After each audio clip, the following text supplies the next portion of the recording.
Live from the mist-enshrouded mountaintop fortress that is X and Y Communications headquarters, you're listening to the world-famous Mountaintop Podcast. And now, here's your host, Scot McKay.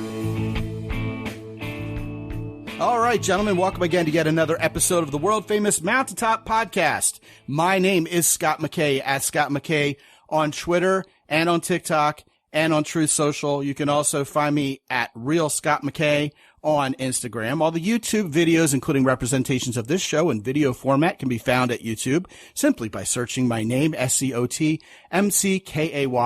The website has not changed. It's the same as it ever was, just like the talking heads said almost 40 years ago. Can you believe that? And on top of all else, please join our Facebook group, the Mountaintop Summit. If you haven't already, gentlemen, we have a thriving group of men there who are trying to be better men, doing a good job of it, and we hope you'll join us. Matter of fact, we trust you'll join us because hope is not a strategy. You can search out the Mountaintop Summit on Facebook, and we'll see you there. With me today is a guest we've never had on this show before. I can already tell this is going to be quite the interesting experience. Her name is Kim Ades. She's from Toronto, Canada, and she is with Frame of Mind Coaching up there. And we're going to talk about an interesting topic today that has been, it's been the buzzword, hasn't it? Resilience. It's a word that you're seeing more of lately. I don't know if it's because people are finally waking up to the need to be more resilient or because, well, people are less resilient than ever because of recent events or perhaps other reasons, which I'm sure Kim would love to elaborate upon. And we just need more of it in our lives regardless. All those sound like good questions for my guest, Kim Ades from Frame of Mind Coaching, to answer herself. Welcome, Kim. Thank you. I am so excited about this conversation just based on our last 2 minutes. So I'm excited. Well, I am too. I mean, who wouldn't be excited to be more resilient?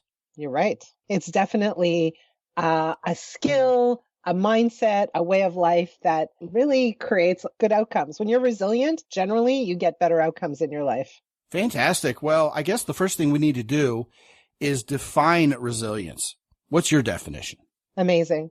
So what is resilience? Resilience is the ability to bounce back from adversity with greater speed and agility. But what I have found when I've coached many, many leaders, entrepreneurs, executives, like the highly driven population, is that those people who are really resilient not only bounce back from adversity, they leverage their adversity somehow. They turn it into an advantage. And that's what I'm interested in helping people build, is the ability to say, hey, look at this horrible, terrible, awful thing that happened. How can I use it to my benefit? How do I take it, run with it, and turn it into an advantage for me?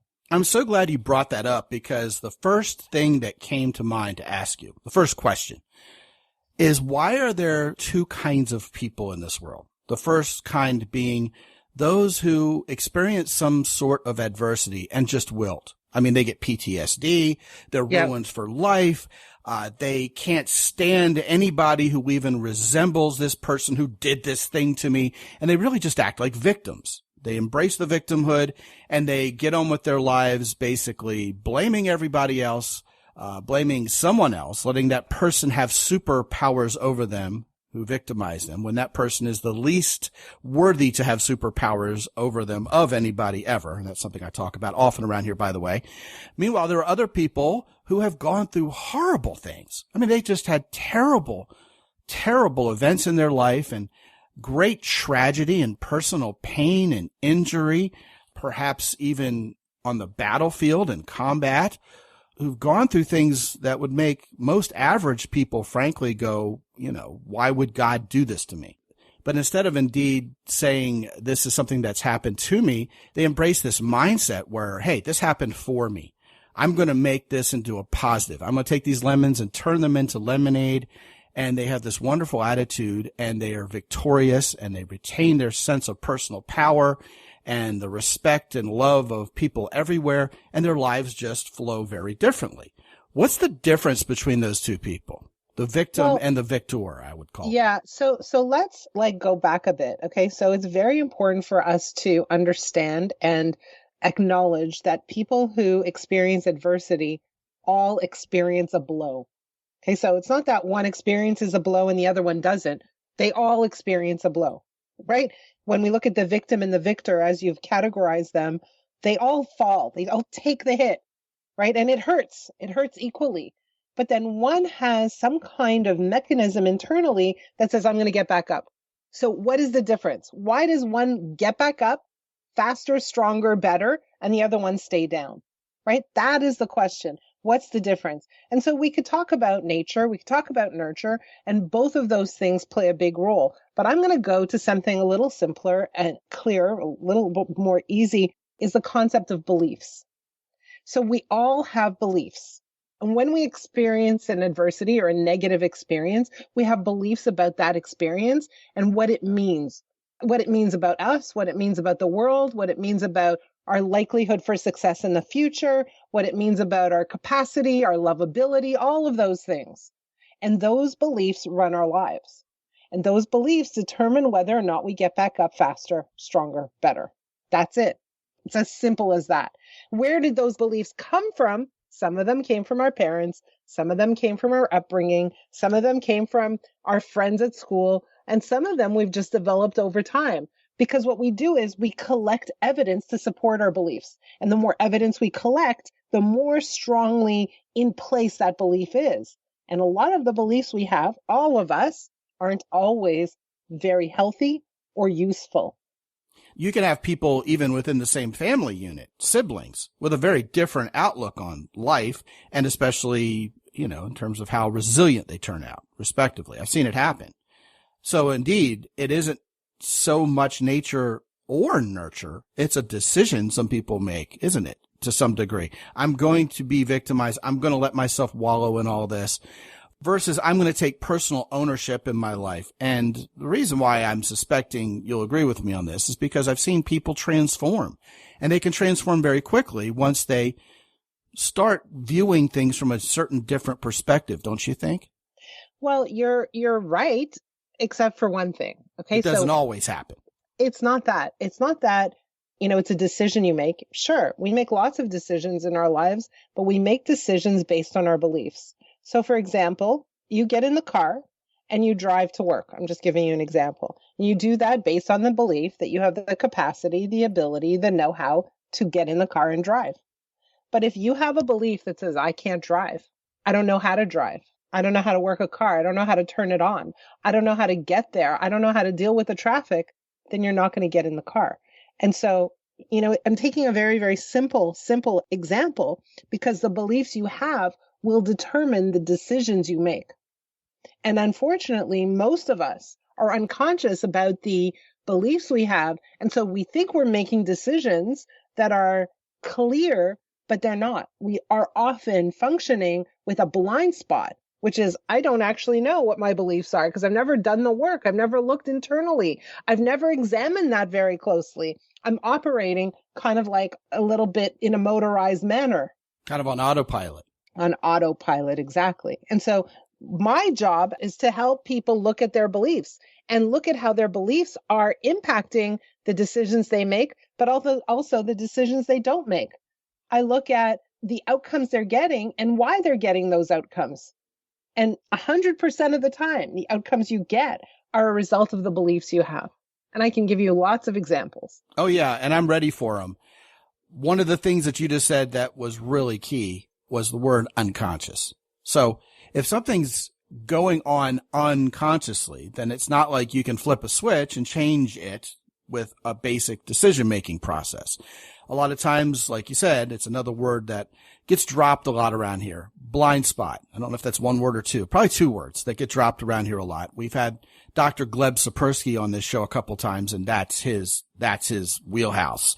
The whole blind spot cognitive bias gig, And it is actually sort of in a sordid sense kind of funny to talk about it because it makes you laugh. Because when we start talking about all these blind spots that people tend to have, we think to ourselves, man, those people are just being so dumb. They're being so stupid. And then you laugh even harder because you realize in your own life, in our lives, most of us have done the exact same thing, but it isn't until we're cognizant of what we've been doing that we realize how silly we've been. And unfortunately, is often the case that this is something we'll all laugh about later, but because sometimes in the moment it can be really painful to gain this realization. But once we do, it's like, well, I mean, I got to do something about this. But the first step is actually figuring out you've got this blind spot, right? Well, that's the thing. And in fact, most people don't laugh about it later. Most people suffer in silence and they don't understand why they're suffering. They don't understand why they keep running into the same problems, whether it's with their relationships or with their business or with their goal attainment. Why do I keep running up against the same blockades? What's getting in my way? I'm unclear. And so they try harder, they fight harder, or they just give up. But the experience isn't, we're laughing about it later. The experience is heightened frustration. And so people don't know why they can't get to where they need to go. They don't understand what's getting in the way. And so it's very important for us to say, okay, hold on, just take a breather, take a break, stop taking all that action. You know, there are so many coaches out there that say you just need to get into a state of action. And of course, you need to take action in order to reach your goals. But if you're taking action that is unaligned with your goals unconsciously, then all the action in the world won't get you where you want to go. So the question is, let's take a step back. Let's look at what's going on inside of you, and let's look at where your action is actually leading you. Is it leading you towards your desires, or is it leading you away from your desires? And I can tell you with absolute certainty, many people take action that is completely opposite to what they really want. Well, I think the first step there is knowing what you want. I mean, yes. Some people are taking action towards quote unquote desires that aren't even valid in their lives. It's just either something they've been told they should want or their parents are forcing them to want. Like, you're going to go to this college and be a lawyer just like your father, or, this thing happened to me. And whenever these things happen to people, the only suitable response is to get mad and join an echo chamber on Twitter that calls all those people domestic terrorists, or something like that. And you can see it come in all different shapes and sizes. And I'd say that the more deeply embedded someone's limiting beliefs are in that regard, and the more they kind of wallow in that disempowerment, that victimhood, if you will, which, let's face it, kind of feels like junk food. It feels tasty on the palate in the moment, but all you're doing is ripping yourself up from the insides. And once we get used to that, it is hard to dig ourselves out, isn't it? I love that analogy. That's such a good, I might use it. I'm full of them. Yeah. You're 100% right on that, is that we dig ourselves deeper and we can't see the way out. And we're so used to it, becomes so habitual to have the beliefs that we have, that we believe that they're real. We believe that they're truths, and they're just beliefs. Do you know what? I want to run this by you. See if you agree with me. If you're on social media, or even if you're in coffee shop conversation with someone or around the water cooler at work, the higher up the food chain someone is assessing their angry blame towards, the more of a victim they tend to be. Like, if this is the governor of Texas's fault, or if this is the president of the United States' fault, or this is all Republicans' fault or all Democrats' fault, the more of a victim that person is. They're looking for someone so lofty, so high up the food chain, that they can throw rocks at stars all day, and this person will never even have a chance to rebut whatever their complaint is. Therefore, the person can safely spout off about this person in a little vacuum and just get away with their self-victimization without ever being called out on it. Well, it's not even about the food chain. Let me tell you a very, very quick story. And it's a recent story. So I've been on TikTok for about half a year or so. I started December 31st, 2021. And for a while, I'd just been watching it, and I decided, you know what, I'm going to dip my toe in it. I'm going to experiment. I'm going to try things. It was a little daunting to me, so I thought it'll be a good place to just run some experiments and see how things work over here. And so I first started, I'm a coach. I like asking questions. I started off by asking questions, things like, hey, what do you do when you can't sleep at night? And there was very little interaction, very little response. And so I thought I'd change my strategy, and I started just taking pictures or videos of things I observed. And okay, I mean, on average, I got 300 to 400 views. Nothing great, nothing exciting. One day I decided to take a video of myself cutting green beans. And I said, well, how do you cut green beans? Do you do it this way or that way? All of a sudden I got 22,000 views. All right, everything's fine. I didn't understand why, but okay. A couple of weeks ago, I was in Florida. And I've been to this part of Florida. We have a place there. So I've been there, for the past 30 years. This year, the seaweed was very outrageous. There was a lot of seaweed on the beach.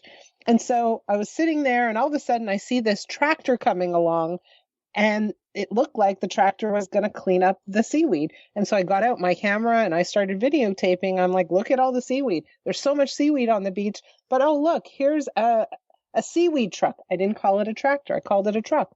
Because you know how it goes. Sometimes the words don't come out properly. But there you go. And I said, thank you, seaweed truck. And then I videotaped what the truck was doing. And the truck wasn't actually cleaning up the seaweed. It was kind of like turning it over. And so I said, hey, is this actually cleaning it up or is it spreading it around? That was my video. I got over 200,000 views on this particular video and, maybe 500 comments. 300 of those comments were insults. It's not a truck. It's not a truck. It's a tractor. They called me a Karen. They told me I was entitled. They told me I had a terrible voice and that it was annoying. They told me to go, if I don't like the beach, go the bleep home, and on and on and on, right? Like just really not nice comments. And I thought, wow, this wasn't politically charged. It wasn't even a complaint. And the comment that I posted on TikTok was, is this making it better or worse? It was a question. Well, so people feel like they have the green light to just bash others. And it's, to me, completely fascinating. And so let's go back to resilience. Okay, let's go back there. So for me, this thing happens. Do I feel like I'm emotionally hurt? I do not. But I wonder, what's the lesson here? How do I turn it into a lesson? How do I turn it into an opportunity? How do I package this as something that we could benefit from? And here we are. We're on a podcast. I'm talking about it. So that's my question. How do I take this experience that clearly was not a positive one, but how do I turn it into something that has value, that is useful, right? That is resilience. I don't just stop doing TikTok. I don't say, wow, that was bad. I'm out of here. Well, I'm going to put a twist on this, and I hope this doesn't throw a wrench in your machine. Please. I, at one point, had 115,000 Twitter followers. Back in the good old days. I was an early adopter of Twitter. Yeah. And in those days, we're talking 08, 09, you could say, good morning, everybody, on Twitter, and 500 people would say hello back to you. I stay off of Twitter to the extent I'm able to. I mean, every time I do one of these episodes, I certainly tweet it. Most of you who are guests are kind enough to retweet it. I try to have a sense of humor on Twitter. I try to look at the bright side of things. Just today, someone had posted a joke meme where they overlaid the Mediterranean Sea on the United States of America, a map, right? Mm-hmm. Saying, look, the Mediterranean Sea is roughly the size of the continental United States. And someone spun it as a potential representation of what the United States would look like 30 years from now because of global warming. Right. And of course, that took hold. And my comment was, well, the good news is in 30 years, at least Kansas and Nebraska are going to have way better. We'll finally get some decent Italian food because it really was right there. Yeah. And I have 2 or 3 people laugh about that. Right. But if I get on political Twitter and say somebody's political beliefs are wrong or stupid, I'll get 200 people pushing and pulling me in both directions, either vehemently agreeing with me or calling me, an idiot. You're an idiot. Yes. Y-O-U-R, an idiot. Yes. And what I always can't help but think is all publicity really good publicity? And I don't want to be a part of that. I feel dirtier and more beat up after having been a part of that conversation if and when it happens. And is it because I lack resilience? No. I don't know about that. I think well, you're already saying no, but my conclusion I've already drawn is I'm just not that kind of person. I don't get off on drama and hate and ripping people apart. I don't need to feel more powerful by tearing someone else down. And wait for it, I also don't have borderline personality disorder. I don't get off on this sort of drama. Right. And it amazes me to no end how many people love this. Like they live for it. They'll go looking for it. Yeah. Like a lady gets up there and she makes this crazy take about something. probably about the overturn of Roe versus Wade. That just basically involves, I don't know, something more preposterous than we need to give all men vasectomies. And she's so proud of herself because it goes viral.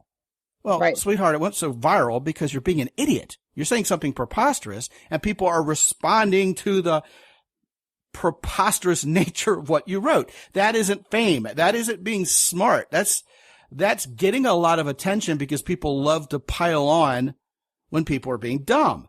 And to me, that's the opposite of resilience. If I need to go find someone to pick on because it makes me feel more powerful in the moment, then I'm not resilient at all. I'm a weakling and I'm basically exerting victimhood, kind of in reverse. So what happens when I get on political Twitter is I always remind myself, look, if I challenge somebody's idiocy here, or I try to assert my opinion because they're just dead wrong, I have to understand nobody is going to see that. If it's in the thread somewhere, 4 or 5 people will see it.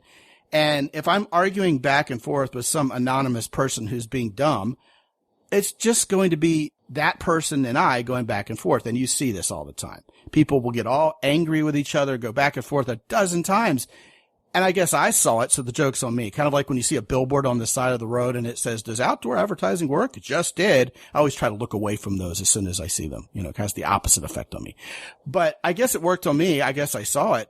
But then I have to remind myself I have a podcast with 30,000 listeners. Save it. Do something better with your time than let yourself get all caught up in those angry echo chambers. Yet so many people feel like, hey, this is my big chance to be heard. But it's not even really, you don't really even have a voice. You're just looking for an excuse to have an opinion. And a lot of times that just feeds the disease, doesn't it? Okay, well, let's go back because you said something earlier that I think is very important. And it's the idea that, are you resilient when you're bashing someone else? Good question. For me, you are resilient when you are focused on what you want, even if the world around you isn't always cooperating. So the question becomes, again, going back to my example, when I'm on TikTok and people are calling me names or being mean to me, does that distract me? Does that take me off course? If I see it, I acknowledge it, and I carry on my way, I have resilience. But if I see it and I go, oh my God, this is terrible, I should never be on TikTok, then I've succumbed, if that makes any sense. So to lack resilience is in many ways to lack focus and discipline. Exactly that. It's the lack of focus on the direction you want to head in. So if my goal, for example, just another example, my goal is to lose 25 pounds and there's a birthday party and they're having cake. And I go, okay, well, I'll have cake. So I just diverted my focus, haven't I, from my goal?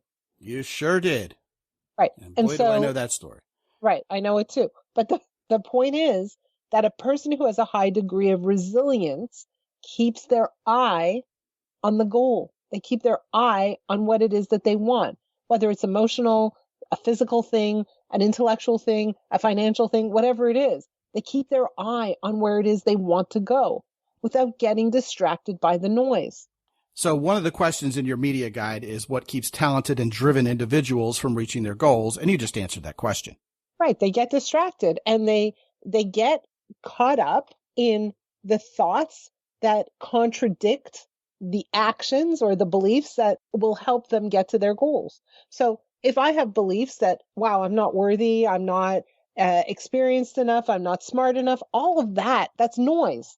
That noise gets in the way, creates distraction, and slows me down. It stops me from getting to where I want to go, especially if I give it my attention. I have this little theory, and I want to see what you think of it. I personally believe a lot of us lack resilience in this day and age and in this culture, Western culture, because we're spoiled. We don't know what adversity even looks like, most of us. Great example. When Craig Sager was dying of cancer, the guy who was the sideline reporter for the NBA for so many years, the guy who wore the crazy ties and jackets all the time. People were saying to him all the time, Craig, how can you do this? How can you be so strong and fight cancer? And Craig Sager would simply say, I don't have a choice. Cancer found me. I didn't go looking for it, at least not intentionally. And that would just melt the faces of the people who asked him that. And I'm a world traveler. I don't know if you are. And I've been to enough places where I realize the United States and Canada aren't the two worst countries in the entire world to live in because of what some politician did 2,000 miles away yesterday. There are lots of places where things can go a lot worse. You know, you can ask the Cambodians circa 1975 about that. They got rid of one guy because anybody would be better than him in his administration, and they got Pol Pot in return. So things really can go out of the frying pan and into the fire. But given the scope of what people spend their time arguing and complaining about in this culture, it's kind of indicative to me that we lack resilience because those muscles have never had a chance to be built up, or at best they've atrophied. You know what I mean? We don't have a whole lot of adversity. Yeah, I think that on an individual basis, we can't escape adversity. We all experience adversity in one form or another, whether it's microscopic adversity, like something happening in your family, your child has cancer, something like that, or something a little bit more macro. So I don't know that that's accurate. We all experience some form of difficulty or adversity in our life. Well, let me restate it. You know, I'm not saying we don't have any adversity in life as this perfect utopia for everybody. I'm just saying the word microaggression doesn't exist in rural East Africa. Right. That's what I'm saying. Well, and to me, is it because we aren't used to being resilient? Like, where do these microaggressions come from? I mean, it's a good question. I don't know that I have the answer to it, but somewhere along the line, I think anonymity plays a huge role. When you're behind a screen and you're safe, you would say things that you would never say in front of someone. Ever, ever, ever. And so this concept of anonymity plays a huge role, I think, in giving people permission to be hard on others. I agree with that. I don't think there's any room to disagree with that. The anonymity of the internet turns people into the monsters that exist in their private thoughts out in the public for everybody to see. Right. Yeah. And so for me, you know, the whole private thoughts thing, when we coach leaders, I want to get to their private thoughts. And so what I do is I ask them to journal, because when we can clean up someone's private thoughts, we have a greater likelihood of healthy humans. So when the folks you coach do their journaling and the private thoughts come out, are the people who have journaled those thoughts appalled with themselves? Or are they more like, okay, it's on the table, now what? Well, so they journal their private thoughts and they're not appalled because they're so used to those thoughts. So, you know, nothing necessarily magical happens until the coach steps in and starts to identify patterns of thinking, patterns of behavior. Yes. And then the coach says, hey, did you know that this, you know, is this the thing that's going on for you? And they say, yes, that's exactly the thing that's going on for me. And then we say, do you know that that thing that's going on for you is completely inconsistent with your desires? And that thing that's going on for you is something that you've invented or created, or it's a belief you have that isn't necessarily true or so. And then they go, holy smokes, I never thought of it like that. Yes. And then they have to reconsider their approach, their view, their perspective. Right. I concur with you 100% on this idea of looking for patterns in the coaching field. If there's something that keeps happening again and again, absolutely. If it's something that's disrupting your ability to find the success or the results you want, a lot of people indeed have that blind spot about it. They don't realize that's gotten them where they are right now. And until they see that blind spot and correct the pattern in some way, shape, or form, and that can be complicated, of course, which is why you and I both have a job. But that is often a very powerful first step that really flips the switch and turns on the lights in this person's room. And in this field, we have a lot of guys who've been done wrong by women. They see what goes on in the family law system, and they just feel like the deck's stacked against them as guys. Yes. And that leads to all sorts of limiting beliefs about not only their ability to find happiness with a woman in their life, but it also plays upon the simple notion that there are any good women out there to be in a relationship with. And you start looking at the patterns of how men have responded to women and responded to adversity that has been created in the presence of women in their life. And there's this pattern of blame. There's this pattern of denial that they had anything to do with it. I point out to gentlemen I coach and to ladies I coach, frankly, that this is not a gender-specific phenomenon. Men and women come to us with the same set of complaints, with the same patterns, frankly, that need to be corrected. And what I say to men and women alike is, look, if you're blaming the entire other gender for something, let's talk about what's gone down in your life at the hands of someone of the same gender.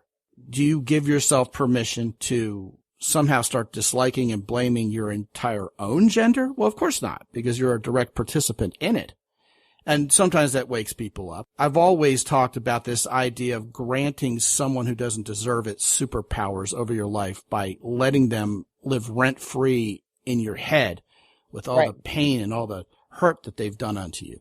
And you see that on political Twitter, not to flog a dead horse here, but people can't stop thinking about Donald Trump. I can't stand Donald Trump. I can't believe he's thinking about running again. We got to take him down. We got to put him behind bars, lock him up. It's like he hasn't been president for 2 years. Find something else. You're just destroying yourself. This guy's living rent free in your head, and he's not the person who deserves it, as if anybody does. But people will fall into that trap time and time again, rather than saying, as you so eloquently have, Kim, what is it I actually want? What is my desire? What is my purpose? And are my behaviors, are my patterns, are my attitudes serving it, or are they fighting it? I think that's brilliant. And just to go back to what you do, one of the most important lessons, and we see that with our clients too, one of the most important lessons that somebody walks away with when they go through coaching is, I am responsible for my own happiness. I cannot give that responsibility to anyone else. They will fail and I will be miserable. And so a huge part of the coaching process is learning how to take responsibility for one's own happiness. It's not something that comes easily to everyone. No. As a matter of fact, we have the men going their own way and the manosphere and angry feminists and people who have made a multi-billion-dollar industry of keeping people from figuring out they should be more resilient. And what that does is keeps their audience, their base, dependent on them. Right. Rather than giving them this independent outlook where, hey, you know what? You don't have to be a victim anymore. So there are a lot of people out there, unfortunately, feeding the disease. And I'll give you a little hint because I wouldn't expect you to know this. Those people can't stand me or my work. They need me not to exist. Me and my good relationship with my wife and my kids who respect me and my general feeling of well-being with my relationship and how I can relate to women and have them like me and I can respect them and have them respect me back.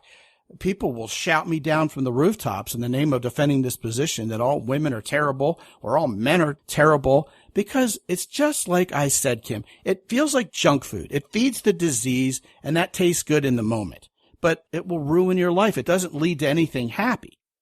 So yeah, I'm so glad you brought that up and we've had a chance to talk about it. You have this specific area, kind of as a subset of resilience called emotional resilience. And one of the things you like to talk about is how we can leverage it. So go ahead and tell us about that. Yeah, again, for me, leveraging it is saying, okay, so this thing happened. What spot does it fit into my life in order for me to grow? How do I look at this experience and turn it into something that is useful, that has value, that allows me to get to the next place? Whatever it is, whatever that adversity is, something terrible happens, a horrible, awful, nonsensical tragedy happens. How do we make sense of it? Right? And that's how we continue on in life. That's how we thrive, to make sense of tragedy by giving it a purpose. Well, that sounds like the best revenge against victimhood that I can think of. Exactly. Yeah. Exactly. Another thing you mentioned, you don't recommend finding a quote unquote work-life balance. You think that's kind of a misplaced concept that, although it gets a lot of buzz, it really doesn't make a whole lot of sense. Talk to me. It doesn't make any sense. Okay, use your imagination with me here for a minute. I'm good at that. Let's talk about the concept of balance for a minute. So imagine you're going to a playground and you see two kids on a seesaw, right? One on one end, one on the other end, and they're in perfect balance. What happens? What is happening when they're in perfect balance? They're going nowhere. Nothing's happening, right? There's a stillness. So do we want a lifetime of stillness? We don't. That's not why we're here. That's not what we're after. Or we like the ride. We just want to be able to handle the ride so that we're having more fun. Well, hold on a second, though, because my life as a seesaw tends to be a pejorative way of looking at the world. Well, look, I mean... Or a roller coaster. What we're talking about is, some people roller coasters, some people hate roller coasters. They get nauseous, they vomit, they're scared, they hate it. And some people think it's a thrilling ride. They love it. Can't get enough. So is this a personality thing, or is there an absolute associated? It's not about personality. It's about saying, hey, life is a ride. Life is a ride. Life's going to give you all kinds of ups and downs. Life's going to have you experience a lot of bumps along the way. We might want moments of balance, moments where we have stillness, moments when we get a little bit of a break from the ride. But overall, what we really want to do is pick the right ride and enjoy the process. Okay, now that's where it comes full circle for me. I got to be honest. I was expecting you to say something sly to the effect of, why isn't work part of life? Why would life be everything but work? Why don't I incorporate my work into my life so I don't have to find a balance in between the both of them? And that's kind of where you went via a different path at the end there. Find what I love and let it kill me kind of thing. It's not find what I love and let it kill me. Well, that's a cute phrase that someone came up with years ago to say, right. I'm doing what I love till my final breath. Well, here's the thing, is that those people who have a greater degree of emotional resilience can handle the ride with greater joy. They enjoy it. The bumps don't feel so hurtful, right? I'm using the seesaw analogy again, because when you're going down, you might bump up, right? The bumps aren't so hard to take because you have resilience. They become fun. Yeah, they become exciting. You enjoy the puzzles. You enjoy the challenges to an extent. Exactly. Right. You know that they're going to come up. You're not such a spoiled brat when they do, et cetera, et cetera, et cetera. I think that makes sense. Exactly. Yeah. So we're not after this life of balance where everything is still. We're after an experience where there are some highs, there are some lows, and we're engaged. And when it's totally still, how much can we be engaged? In other words, when people are so derailed because they need their life to be a trouble-free utopia, those are the least resilient people because that's an unreasonable expectation. Well, and it's boring after a while. It is. You're so right about that. You're not a fan of empathy, you say. What's up with that? Empathy is the most misunderstood word on the planet. So let's discuss empathy. And we're talking about empathy for leaders, for coaches. Why is empathy not ideal? Well, what is empathy? Empathy is not an action. It's not a skill. Okay. Empathy is when you put yourself in the shoes of another person and you feel what they feel. So empathy is an emotional experience. That's it. That's what empathy is. So if you are drowning in a pool, how do you feel? You feel scared. You feel desperate, you feel terrified, you feel panicky, you feel all those things. And if I have empathy, then suddenly I feel those things. I feel scared, terrified, desperate, all of those things. And in that moment, I've disabled myself from being able to help you because my emotions have overtaken the experience. And what I've actually done is jumped in the pool and started drowning right beside you. So if you're drowning, my empathy isn't helping you or me. I'm guessing when you take a Myers-Briggs test, you're a thinker instead of a feeler. I'm all of it. I'm a feeler and a thinker. I have 5 kids. Trust me, I feel a lot of things. Well, it's one of the 4 differentiators, the T and the F. But does that make sense to you? It does make sense to me.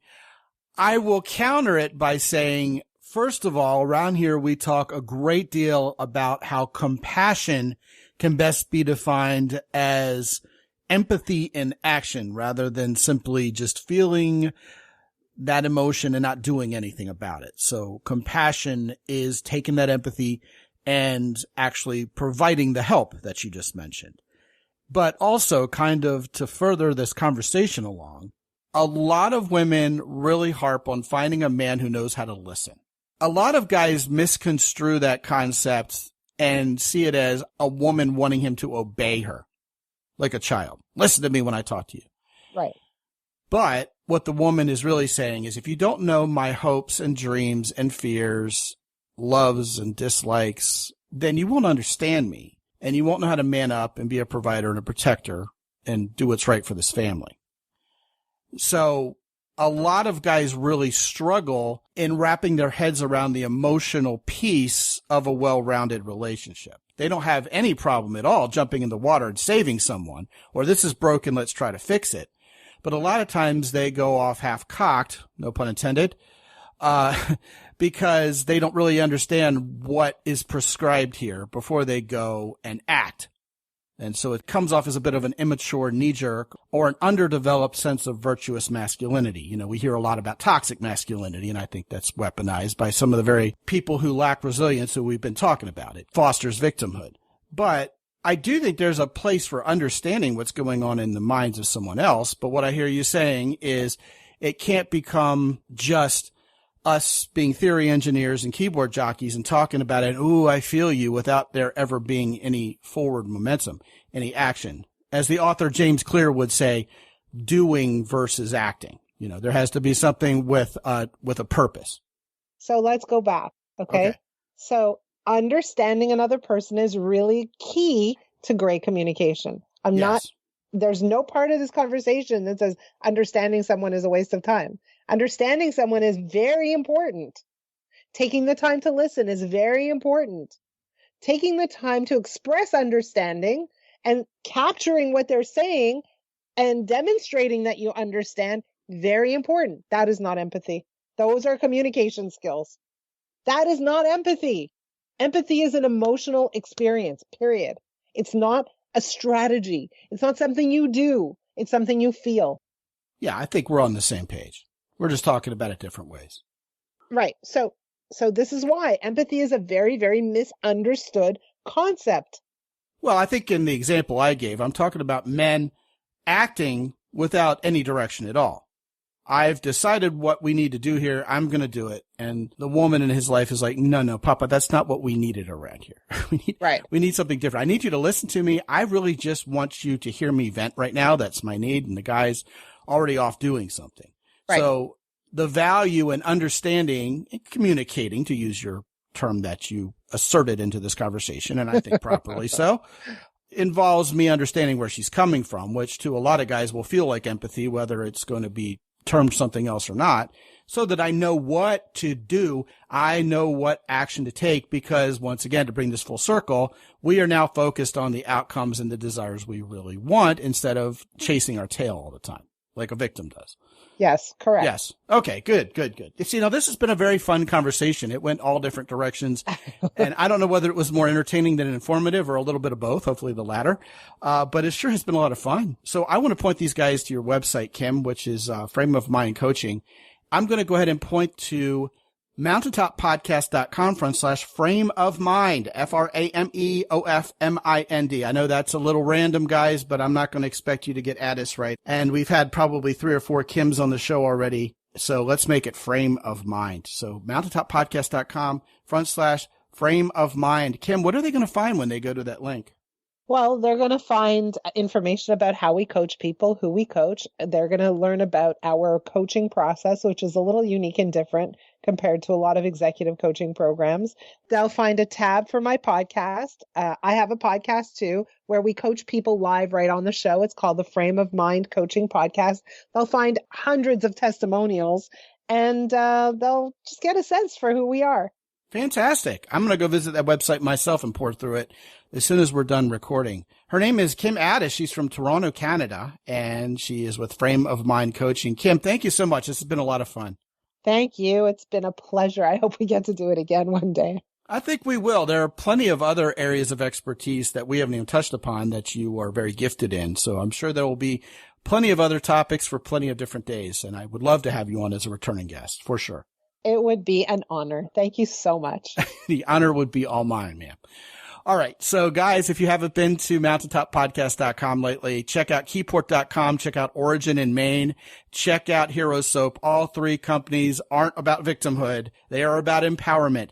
There are a lot of resilient guys, including military veterans, running those companies. And that only leads to the highest quality products. The Keyport guys have those everyday carry devices that are 21st century.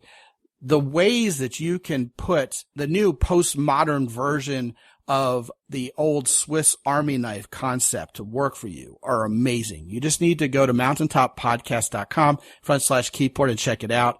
At Origin in Maine, they've got brand new jeans, brand new boots. You know, I talk about them all the time. American made, high quality. Those boots are handmade, and the jeans will probably last longer than you and I will. So make sure you go to mountaintoppodcast.com/origin, visit Jocko Willink and the guys, and get a pair of those pants and get a pair of those boots and wear them proudly. Hero Soap will make you smell like a man. They've got new scents. And if you have not tried their bath gel, I tell you guys this all the time. It is especially powerful to use. Powerful, I don't know if that's the right word, but pleasurable to use in a shower built for two. So that is all there for you at herosoap.com. With any of our fine sponsors, use the coupon code MOUNTAIN10 for an extra 10% off. Gentlemen, if you have not visited mountaintoppodcast.com lately, check out the masterclass series we're doing. The first three we've done have been fantastic. More guys are showing up every month. Check out the banner graphic at mountaintoppodcast.com. Click on it and see what we got going on right now this month, and check in and see what we've been doing in previous months. Guys are emerging from those master classes with a heightened attitude of positivity, and I'm already getting wonderful success stories from those guys, specifically from what they've gained from those master classes. And if you haven't yet talked to me in person, I invite you to do so. I'm the same guy you think I am, and you can get on my calendar for 25 minutes for free by clicking the red button in the upper right-hand corner at mountaintoppodcast.com. And until I talk to you again real soon, this is Scott McKay from X&Y Communications in San Antonio, Texas. Be good out there.